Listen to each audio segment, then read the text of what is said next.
నేనైతే కొత్తగా చెప్పాల్సిన పని లేదు. ఇక మీరే చూసుంటారు. ప్రోమో 1, ప్రోమో 2 గరంగా ఉంది గదా! ఇయాల నాగార్జున సార్ అయితే అందరి మీద ఫైర్ అయిపోయిర్రు. అసలు ఎవరంటే ఒక్కళ్ళని కూడా వదిలిపెట్టలేదు. ఇక కెప్టెన్ అయినందుకు ఇమాన్యుయల్‌కి కొంచెం పొగుడుతారు. కెప్టెన్ అని క్లాప్స్ కొట్టిస్తారు. ఇక తర్వాత ఫుల్ వార్నింగ్ ఇమాన్యుయల్‌కి. ఇక మాధురికి వార్నింగే, తనుజకి వార్నింగే. తనుజకి ఎందుకంటే రాము విషయంలో చాలా ఇరిటేటింగ్‌గా బిహేవ్ చేస్తుంది. అమ్మాయి ఫస్ట్ నుంచి రాము విషయంలో కాస్త ఇరిటేటింగ్‌గానే చేసేది. అది ఈ వీక్ బయటపడ్డది అనమాట. ఇక గట్టి క్లాసే వీక్తారు తనుజకి. ఇంకా నెక్స్ట్ మాధురి సంజనకు కూడా సంజన మాధురి నోర్లు చాలా లూజ్ అయిపోతుర్రు. ఏది పడితే అది మాట్లాడుతుర్రు అని వాళ్ళని కూడా గట్టి క్లాస్ బీకిండు. ఇక అందరినీ కళ్యాణ్ ఇంకా డెమన్ పవన్ ఒక్కడిని ఏమనలేదు. ఇక అందరినీ full warning. Suman Shetty, demon Pavan, Nikhil, Gaurav వీళ్ళని ఏమనలేదు. ఇక అందరు ఒకరి తర్వాత ఒకరిని అయితే ఏకి పారేసిర్రు నాగార్జున సార్. ఈ రోజు ఎపిసోడ్ అయితే ఫుల్ అంటే ఫుల్ ఎంటర్టైనింగ్ ఉంటుంది.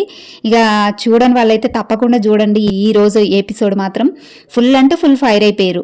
ఇక ఎవరెవరు అంటే సంజన, ఇక మాధురి అయితే నోరు జారేది బండకేసి కొడతా అంటది కదా రీతుని. ఇంకా ఫుల్ వార్నింగ్ ఇస్తారు నాగార్జున సారు.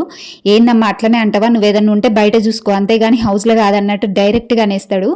ఇంకెవరెవరికి వార్నింగ్ ఉండదంటే ఇక సాయి, నిఖిల్, డెమన్ పవన్, నెక్స్ట్ గౌరవ్, నిఖిల్ వీళ్ళకైతే ఏముండదు. ఇక మిగతా అందరిని అయితే ఫుల్ అంటే ఫుల్ వార్నింగ్ ఇచ్చి పడేసిరు. ఇక ప్రొమోటో మీరు చూసే ఉంటారు కదా. ఇక ఒక్కొక్కరికి ఇక బోర్డులు వేయాలి. బోర్డులు వేసి ఇమ్మెచ్యూర్ అంట, స్నేక్ అంట, ఫాల్ అంట, ఫేక్ అంట ఇవన్నీ ఉన్నాయి. వేసి మరీ చెప్పిస్తున్నారు. ఎందుకంటే వీళ్ళ రూపాలు బయటికి తీసుకురావాలని ప్లానింగ్స్ ఉంటాయి కదా. ఇక వీక్లీ మారుస్తూ ఉంటారు అనమాట ఇట్లాంటివి. ఎందుకంటే ఇక లోపల ఉన్నది అంతా ఇక బయటపడాలని చెప్పేసి ఇట్లాంటి బోర్డులు వేపిస్తూ ఉంటారు అనమాట అప్పుడప్పుడు.